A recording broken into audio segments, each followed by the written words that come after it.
Medical act deputy director ಆಗಿರುವಂತಹ doctor Vivek Dorai ಅವರು ನಮ್ಮ ಜೊತೆ ಇದ್ದಾರೆ.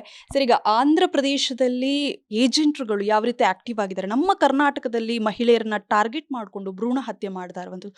ಸೊ ಯಾವ ರೀತಿ ನಿಮ್ಮ ಆಪರೇಷನ್ ನಡೀತು ಸರ್? ಮೊದಲಿನಿಂದಲೂ ಈ ಪ್ರಸಂಗ ನಮ್ಮಲ್ಲಿದೆ ಇತ್ತು. ಬಳ್ಳಾರಿ ಸುತ್ತಮುತ್ತ, ಬಳ್ಳಾರಿ, ವಿಜಯನಗರ ಮತ್ತು ರಾಯಚೂರು ಸುತ್ತಮುತ್ತ ಇರುವಂಥ ಜಿಲ್ಲೆಗಳಲ್ಲಿ ನಮ್ಮ ಗರ್ಭಿಣಿಯರನ್ನು ಸೆಕ್ಸ್ ಡಿಟರ್ಮಿನೇಷನ್, ಹೆಣ್ಣು ಭ್ರೂಣ ಹತ್ಯೆ ಬೇಕು ಅಂದಾಗ ಈ ನಮ್ಮಲ್ಲಿ ಇರುವಂಥ ಕಾನೂನು ತುಂಬ ಶಿಕ್ಷಾರ್ಹ ಅಂತ ನಾವು ತುಂಬ ಅನುಷ್ಠಾನಗೊಳಿಸಿರೋದ್ರಿಂದ ಅವರು ಬಾರ್ಡರ್ ಕ್ರಾಸ್ ಮಾಡಿಕೊಂಡು ಆಂಧ್ರ ಪ್ರದೇಶದ ಗುಂತ್ಕಲ್ ಮತ್ತು ಅನಂತಪುರ ಡಿಸ್ಟ್ರಿಕ್ಟು, ಕರ್ನೂಲ್ ಡಿಸ್ಟ್ರಿಕ್ಟ್ನಲ್ಲಿ ಅವರು ಆಲ್ರೆಡಿ ಈ ರೀತಿ ಮಾಡ್ತಾ ಇದ್ದಾರೆ. ಅಲ್ಲೇ ಸೆಕ್ಸ್ ಡಿಟರ್ಮಿನೇಷನ್ ಮಾಡ್ತಾರೆ ಮತ್ತು ಭ್ರೂಣ ಹತ್ಯೆನೂ ಅಲ್ಲೇ ಮಾಡಿಕೊಂಡು ಇಲ್ಲಿಗೆ ಬರ್ತಾರೆ. ಸೊ ನಮಗೆ ಯಾರಿಗೂ ಗೊತ್ತಾಗಲ್ಲ ಅನ್ನುವಂಥದ್ದು ವ್ಯಾಪಕವಾಗಿ ನಡೀತಾ ಇತ್ತು. ಇಂಥ ಸಂದರ್ಭದಲ್ಲಿ ಮೊನ್ನೆ ಒಂದು ಮಳವಳ್ಳಿಯಲ್ಲಿ ನಾವು ರೊಟೀನ್ ಚೆಕಪ್ ಮಾಡಿದಾಗ ಒಂದು ಗರ್ಭಿಣಿ ತುಂಬ ಸುಸ್ತಾಗಿ ಮಲ್ಕೊಂಡಿರ್ತಾಳೆ. ಯಾಕೆ ಅಂತ ಕೇಳಿದಾಗ ನಾವು 4-5 ದಿನದಿಂದ ಊಟ ಮಾಡಿಲ್ಲ ಅನ್ನೋ ವಿಚಾರ ಗೊತ್ತಾಗುತ್ತೆ.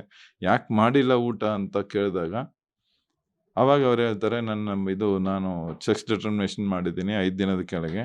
ಆ 5 ದಿನದಿಂದ ನಾನು ಊಟ ಮಾಡ್ಕೊಳ್ಳೋಕ್ಕೂ ಆಗ್ತಾಯಿಲ್ಲ, ಅಥವಾ ನಾನು ಮಾತ್ರೆ ತಗೊಂಡು ಅಥವಾ MTP ಮಾಡ್ಕೊಳ್ಳೋಕ್ಕೂ ದುಡ್ಡಿಲ್ಲ ಅಂತ ಹೇಳ್ತಾರೆ.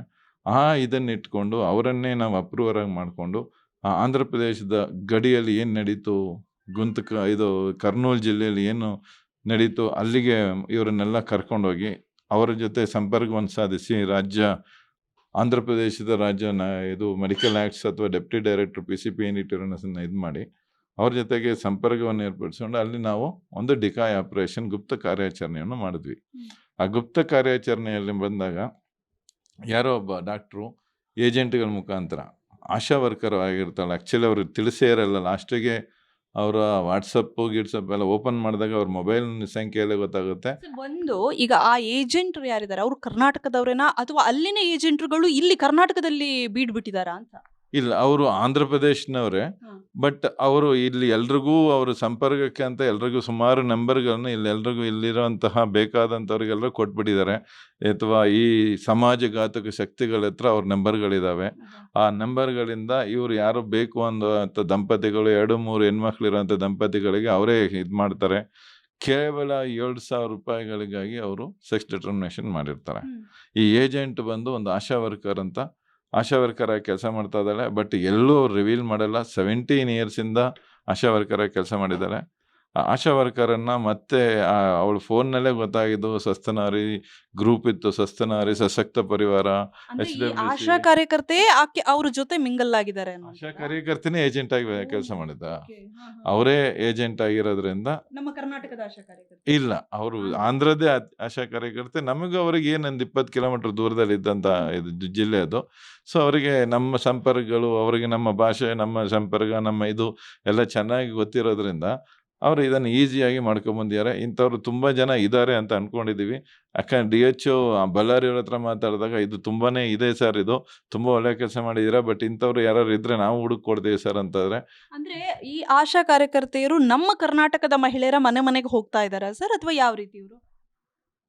ಅವರು ನಮ್ಮ ಮನೆಗೆ ಬರ್ತಾ ಇಲ್ಲ, ನಮ್ಮ ರಾಜ್ಯಕ್ಕೆ ಬರ್ತಾ ಇಲ್ಲ. ಬಂದಿರಬಹುದು, ಬಟ್ ಈಗಿನ ಇದರಲ್ಲಿ ಗುಪ್ತ ಕಾರ್ಯಾಚರಣೆ ಅದ್ರ ಬಗ್ಗೆ ಯಾವುದೇ ಮಾಹಿತಿ ಸಿಕ್ಕಿಲ್ಲ. ನಮ್ಮವರೇ, ಯಾಕೆ ಒಂದು ಹೆಣ್ಮಗು ಇರೋರು, 2 ಹೆಣ್ಮಗು ಇರೋರು ಹೆಣ್ಮಗುನ ಭ್ರೂಣ ಹತ್ಯೆ ಮಾಡ್ಕೋಬೇಕು ಅಂತ ಹೇಳ್ಬಿಟ್ಟು ಈ ಏಜೆಂಟ್ಗಳನ್ನ ಇಲ್ಲೂ ಸಹ ಗುಪ್ತ ಏಜೆಂಟ್ಗಳಿದ್ದಾರೆ. ಅವ್ರ ಮುಖಾಂತರ ಇವರ ನಂಬರ್ ಶೇರ್ ಆಗ್ತಾ ಇದೆ. ಇವರು ಅಲ್ಲಿ ಆ ನಂಬರ್ ಶೇರ್ ಹಾಕ್ಕೊಂಡು ಅವರು ಬರೀ ಭಾನುವಾರದಂದು ಮಾತ್ರ, ಸರ್ಕಾರಿ ಅಧಿಕಾರಿಗಳು ಯಾವುದೇ ಇರಲ್ಲ ಅನ್ನೋ ಉದ್ದೇಶದಿಂದ ಭಾನುವಾರದಂದು ಮಾತ್ರ ಅವರು ಡಯಾಗ್ನೋಸ್ ಮಾಡ್ತಾ ಇದ್ದಾರೆ. ಹೆಣ್ಣು ಭ್ರೂಣ ಹತ್ಯೆಯನ್ನು ಡಿಟರ್ಮಿನೇಷನ್ ಮಾಡ್ತಾ ಇದ್ದಾರೆ. ಆ ಹತ್ಯೆ ಆದ್ಮೇಲೆ ಇದು ಏನು ಭ್ರೂಣ ಪತ್ತೆ ಆದಮೇಲೆ ಹತ್ಯೆನೂ ಅಲ್ಲೇ ಮಾಡಿಕೊಡ್ತಾ ಇದ್ದಾರೆ. ಒಂದು 7,000 ರೂಪಾಯಿ ಸೆಕ್ಸ್ ಡಿಟರ್ಮಿನೇಷನ್ಗೆ, 20,000 ರೂಪಾಯಿ ಅವರು ಏನು ಭ್ರೂಣ ಹತ್ಯೆ ಮಾಡೋದಕ್ಕೆ ತಗೊಳ್ತಾ ಇದ್ದಾರೆ. ಆ್ಯಂಡ್ ಹೀನ ಕೃತ್ಯ ಅಂತ ಅವ್ರಿಗೇನು ಗೊತ್ತೇ ಇಲ್ಲ. ನಾವು ಮಾಡಿದಂಥ ಮೊನ್ನೆ ಹಾಸ್ಪಿಟ್ಲು ಮಾಡಿದಾಗ ಅದೊಂದು 50 ಬೆಡೆಡ್ ಹಾಸ್ಪಿಟ್ಲ್ ಆಗಿತ್ತು. ಯಾವುದೇ ರಿಜಿಸ್ಟ್ರೇಷನ್ ಇರಲಿಲ್ಲ, PCP ಯೂನಿಟ್ ರಿಜಿಸ್ಟ್ರೇಷನೂ ಇರಲಿಲ್ಲ. ಆಸ್ಪತ್ರೆಗೂ ನಾವು ಏನು KPME ಅಂತೀವಿ, ಅಲ್ಲಿ ಕ್ಲಿನಿಕಲ್ ಎಸ್ಟಾಬ್ಲಿಷ್ಮೆಂಟ್ ಅಂತ ಇದೆ, ಆ ರಿಜಿಸ್ಟ್ರೇಷನೂ ಸಹ ಇರಲಿಲ್ಲ. ಇಷ್ಟು ದೊಡ್ಡ ಮಟ್ಟದ ಆಸ್ಪತ್ರೆ ತಾಲೂಕು ಮಟ್ಟದಲ್ಲಿ ನಡೀತಾ ಇದೆ. ಅವ್ರ ಮೂಲ ಉದ್ದೇಶನೇ ಸೆಕ್ಸ್ ಡಿಟರ್ಮಿನೇಷನ್. ತುಂಬ ಜನ ಇದ್ದರು. ನಾವು ಹೋದ ತಕ್ಷಣ ಎಲ್ಲ ಓಡೋಗ್ಬಿಟ್ರು, ಡಾಕ್ಟ್ರು ಸೇರಿ ಓಡೋಗ್ಬಿಟ್ರು. ಆಮೇಲೆ ಅವರು ವಿಚಾರಿಸಿದಾಗ ಅವರು BMS ಡಾಕ್ಟರ್ ಆಗಿದ್ರು. BMS ಡಿಗ್ರಿ ಇದೆ ಅಂದರು. ಅಲ್ಲಿ ಯಾವ ಡಿಗ್ರಿನೂ ಇರಲ್ಲ, ಮನೇಲಿದೆ ಅಂದರು. ನನಗೆ ಟ್ರೈನಿಂಗ್ ಆಗಿದೆ. ಯಾವುದೇ BMS ಡಾಕ್ಟರ್ಗಳಿಗೆ ನಾವು ಎಲ್ಲೂ ಯಾವ ಸರ್ಕಾರದಲ್ಲೂ ಟ್ರೈನಿಂಗ್ ಮಾಡಲ್ಲ, ಅವ್ರ ಟ್ರೈನಿಂಗ್ ಆಗಿದೆ ಅಂತ ಹೇಳ್ತಾ ಇದ್ರು. ಸೊ ಇವರು ಮೋಸ್ಟ್ಲಿ ಇವರೆಲ್ಲರೂ ಸೆಕ್ಸ್ ಡಿಟರ್ಮಿನೇಷನ್ ರಾಕೆಟ್ನಲ್ಲೇ ತುಂಬ ದಿನ ಪಳಗ್ಬಿಟ್ಟಿದ್ದಾರೆ. ಯಾಕೆಂದರೆ ಅವ್ರ ಮೇಲೆ ಯಾವುದೇ ರಿಜಿಸ್ಟ್ರೇಷನ್ನೇ ಇಲ್ಲದೆ ಒಂದು 16 ವರ್ಷಗಳ ಆಸ್ಪತ್ರೆ ನಡೆದಿದೆ ಅಂದರೆ ಅವರ ಮೂಲ ಉದ್ದೇಶನೇ ಸೆಕ್ಸ್ ಡಿಟರ್ಮಿನೇಷನ್ ಮಾಡೋದು ಅಥವಾ ಹೆಣ್ಣು ಭ್ರೂಣ ಹತ್ಯೆ ಮಾಡೋದೇ ಆಗಿರುತ್ತೆ. ಇದನ್ನು ನಾವೆಲ್ಲರೂ ಸೇರಿ ಕೈ ಜೋಡಿಸಿ ಒಂದು ಹಂತಕ್ಕೆ ತರಬೇಕು. ಆ್ಯಕ್ಚುಲಿ ಈಗ ತುಂಬ ಮಾಡ್ತಾ ಇದ್ದೀವಿ, ಡಿಕಾಯ್ ಆಪ್ರೇಷನ್ ಮಾಡ್ತಾ ಇದ್ದೀವಿ. ಮೀಡಿಯಾದವ್ರ ಜೊತೆ ಸೇರಿದ್ರೆ ಇನ್ನೂ ಜಾಸ್ತಿ ಮಾಡಬಹುದು ಅಂತ ಕೇಳ್ಕೊತೀನಿ. ಈಗ ಈ ಹಿಂದೆ ಎಲ್ಲ ಎಲ್ಲೆಲ್ಲೋ ಒಂದು ಸಣ್ಣ ಕೊಠಡಿ ಅಲ್ಲೇ ಆಪರೇಷನ್ಸ್ಗಳು ಮಾಡ್ತಾ ಇದ್ರು. ಅಲ್ಲಿನ ಕಂಡೀಷನ್ ಹೇಗಿತ್ತು ಸರ್? ಅಲ್ಲಿನ ಸರ್ಕಾರಕ್ಕೆ ಅದು ಗಮನಕ್ಕೆ ಬಂದಿರಲಿಲ್ವಾ? ಅದಾದ್ಮೇಲೆ ಏನು ಮಾಡಿದ್ರಿ? ಹಾಸ್ಪಿಟಲ್ನ ಸೀಸ್ ಮಾಡಿದ್ರ? ಡಾಕ್ಟರ್ ವಿರುದ್ಧ ಏನು ಕ್ರಮ ಆಯ್ತು? ಅಲ್ಲ, ಇಮಿಡಿಯೇಟಾಗಿ ಇಡೀ ಆಸ್ಪತ್ರೆನೇ ಸೀಸ್ ಮಾಡಿದ್ವಿ. ಈ ಕಡೆ ಏನು ಸ್ಕ್ಯಾನಿಂಗ್ ಸೆಂಟ್ರ್ಗಳನ್ನ ಸೀಸ್ ಮಾಡ್ತಾ ಇದ್ವಿ. ಅದೊಂದು ನನಗೆ ಗೊತ್ತಿದ್ದಂಗೆ ಒಂದು 30ರಿಂದ 50 ಬೆಡ್ ಹಾಸ್ಪಿಟ್ಲ್ ಇತ್ತು. ಆ ಹಾಸ್ಪಿಟ್ಲನ್ನೇ ಸೀಸ್ ಮಾಡಿದ್ವಿ. ಸ್ಕ್ಯಾನಿಂಗ್ ಸೆಂಟ್ರ್ ಸೀಸ್ ಮಾಡಿದ್ವಿ, ಆಸ್ಪತ್ರೆಗಳು ಸೀಸ್ ಮಾಡಿ 2 ರೀತಿ ಕೇಸ್ ಹಾಕಿ ಕೇಳಿದ್ವಿ. ಒಂದು ಅನ್ರಿಜಿಸ್ಟರ್ಡ್ ಹಾಸ್ಪಿಟ್ಲ್ ಅಂತ, ಇನ್ನೊಂದು ಅನ್ರಿಜಿಸ್ಟರ್ಡ್ PCPNDT ಇದು ಸೆಂಟರ್ ಅಂತ ಹೇಳ್ಬಿಟ್ಟು ಎರಡನ್ನೂ ಕೇಸ್ ಬುಕ್ ಮಾಡಿದ್ವಿ. ಡಾಕ್ಟರ್ ವಿರುದ್ಧನೂ ಇಮಿಡಿಯೇಟಾಗಿ ಕೇಸ್ ಆಗಿದೆ. ಇವತ್ತು ಅಲ್ಲಿ PCR ಮಾಡ್ತಾ ಇದ್ದಾರೆ. ಇದೆಲ್ಲವೂ ಅವರು ಸಹ ಆಕ್ಟಿವ್ ಆಗಿ ಅಲ್ಲಿ ಕೆಲಸ ಮಾಡ್ತಾ ಇದ್ದಾರೆ. ಆಶಾ ಕಾರ್ಯಕರ್ತೆ ಸ್ವಸ್ಥನಾರಿ ಇದ್ರಲ್ಲೂ ಅದೇನು ನಮ್ಮ ಕರ್ನಾಟಕದ ಸ್ಕೀಮ್? ಇಲ್ಲ, ಹೌದು, ಆಂಧ್ರದ್ದು ಸ್ವಸ್ಥನಾರಿ ಸಶಕ್ತ ಪರಿವಾರದಲ್ಲಿ ಅವರು ಮೊಬೈಲ್ ಹುಡುಕಿದಾಗ ಅವ್ರ ವಾಟ್ಸಪ್ ಗ್ರೂಪ್ನಲ್ಲಿ ಆ ಸ್ವಸ್ಥನಾರಿ ಇದರಲ್ಲಿ ಅವರ ಫೋಟೋಗಳಿತ್ತು. ಇದೇನು ಅಂತ ಕೇಳಿದಾಗ ಇಲ್ಲ ಅದೇ ನಂಗೆ ಗೊತ್ತಿಲ್ಲ, ನನ್ನ ಮಗ ಮಾಡಿದ್ದಾನೆ, ಹಂಗೆ ಹಿಂಗೆ ಅಂದರು. ಲಾಸ್ಟಿಗೆ ನೋಡಿದಾಗ ಎಲ್ಲ ಫೋಟೋನು ಅವ್ರದ್ದೇ ಇತ್ತು. ಅವರು ಅಲ್ಲಿ ಆಶಾ ಕಾರ್ಯಕರ್ತೆ ಆಗಿದ್ದಾರೆ ಅಂತ ಆಮೇಲೆ ಅಫಿಷಿಯಲ್ ಆಶಾ ಕಾರ್ಯಕರ್ತೆ 17 ವರ್ಷದಿಂದ ಆಶಾ ಕಾರ್ಯಕರ್ತೆಯಾಗಿ ಕೆಲಸ ಮಾಡ್ತಾ ಇದ್ದಾರೆ.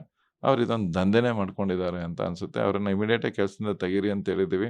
ತೆಗೆದಿರ್ತಾರೆ, ಅದು ಆರ್ಡ್ರನ್ನ ಕಳಿಸಿ ಅಂತ ಹೇಳಿದ್ವಿ. ತೆಗೆದ್ಮೇಲೆ ಅದನ್ನು ಮಾನಿಟರ್ ಮಾಡ್ತೀರಾ ಸರ್? ನೀವೇ ಹೇಳಿದ್ರಿ ಈಗ ಅನೇಕ ಏಜೆಂಟ್ರುಗಳು ನಂಬರ್ ಕೊಟ್ಬಿಡ್ತಿದ್ದ ಇದ್ದಾರೆ ಗರ್ಭಿಣಿ ಸ್ತ್ರೀಯರಿಗೆ ಅಂತ. ಹೇಗೆ ಮಾನಿಟರ್ ಮಾಡ್ತೀರಾ ಇದನ್ನ? ಒಂದು ಯಾವುದೋ ಒಂದು ಎಲೆ ಸಿಕ್ಕಿದಾಗ ಎಲೆಯಿಂದ ಪೂರ್ತಿ ಇದನ್ನೇ ತಗೊಬರ್ಬೇಕಾಗತ್ತೆ. ಈಗ ನಮ್ಮ ಆಶಾ ಕಾರ್ಯಕರ್ತೆ ಕೊಟ್ಟಂಥ ಚಿಕ್ಕ ಕ್ಲೂ, ಆ ಕ್ಲೂ ಏನಂದರೆ ಅವಳು ಹುಷಾರಿಲ್ಲ, ಅವಳು ಸುಮ್ಮನೆ ಮಲ್ಕೊಂಡಿದ್ದಾಳೆ, ಅವಳು ಇದಿಲ್ಲ ಅಂದ ತಕ್ಷಣ ನಾವು ಎಲ್ಲ ಆ್ಯಕ್ಟಿವ್ ಆಗಿಬಿಟ್ಟು ಹೊರ ರಾಜ್ಯಕ್ಕೆ ಹೋಗಿ ನಾವು ಅದನ್ನು ಮಾಡ್ಕೊಂಡು ಬಂದ್ವಿ. ಆ ರೀತಿ ಯಾವುದೇ ಒಂದು ಇನ್ಫಾರ್ಮೇಷನ್ ಇದ್ದರೂ ಆ ಚಿಕ್ಕ ಇನ್ಫಾರ್ಮೇಷನ್ನು ಸಹ ನಾವು ಗಣನೆಗೆ ತಗೊಂಡು ಅದನ್ನೇ ನಾವು ಅನುಷ್ಠಾನಗೊಳಿಸಬೇಕಾಗುತ್ತೆ. ಇದಿಷ್ಟು ಡಾಕ್ಟರ್ ವಿವೇಕ್ ದುರೈ ಅವರ ಮಾತು. ಕ್ಯಾಮ್ರಾ ಪರ್ಸನ್ ರಾಜು ಜೊತೆ ಪವಿತ್ರ ಕಡ್ತಲ, ಪಬ್ಲಿಕ್ ಟಿವಿ, ಬೆಂಗಳೂರು.